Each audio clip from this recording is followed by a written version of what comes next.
You moved your AeroGarden plant to soil, and you're keeping it wet to help it adjust. But you might be drowning it and drying it out at the same time. No, you should not keep the soil constantly wet. Your plant's hydroponic roots can't properly absorb water from soil, and overwatering will suffocate them. The roots grown in water are thick, white, and smooth. They are built for an environment where dissolved nutrients float right to them. Think of them as open pipes, designed for a constant flow. They lack the millions of tiny, fuzzy root hairs that soil-grown plants use to actively search for and pull moisture from soil particles. A soil root is more like a delicate net.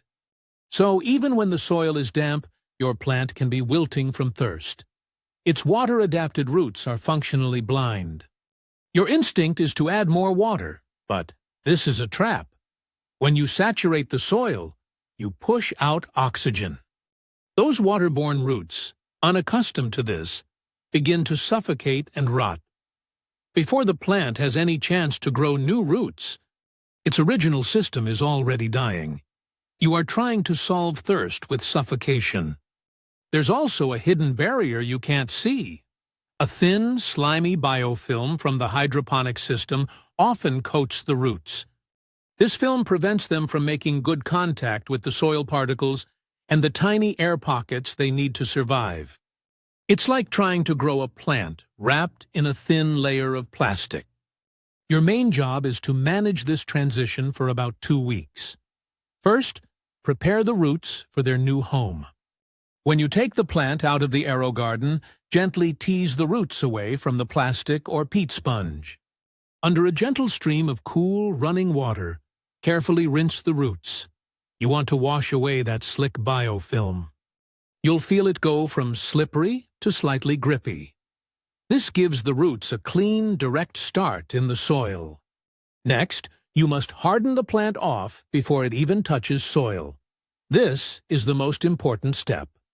For 7 to 10 days, put the plant in a sheltered spot, like a shady patio or under a larger plant, where it's protected from direct sun and strong wind.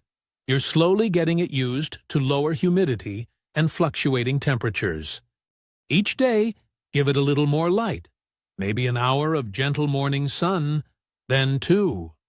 This process signals the plant to build stronger, waxier leaves and, more importantly, to start growing new roots fit for the soil. Now, for the planting, use a well-draining potting mix. Something with perlite or vermiculite is good. When you first plant it, water the soil so it's thoroughly moist, but not a swamp. This mimics its old home for the first day. After that, your watering changes completely. You must allow the top inch or 2 of soil to dry out before you water again. Stick your finger in to check. If it feels cool and damp, wait. This dry period lets oxygen back into the soil, preventing rot and encouraging the new, fine-haired soil roots to grow and search for moisture. You are slowly retraining the plant, changing its world from constantly wet to a normal dry-damp cycle. During this transition, don't be surprised if the plant looks a little sad. For a few days, some light wilting during the hottest part of the day is normal as it adjusts. However, if leaves start to turn yellow from the bottom up, that's a sign of root rot from too much water. If the whole plant wilts and doesn't recover in the evening, it may be too dry. Ignore this process, and the plant's water roots will either rot from a lack of oxygen, or the plant itself will wilt from an inability to drink.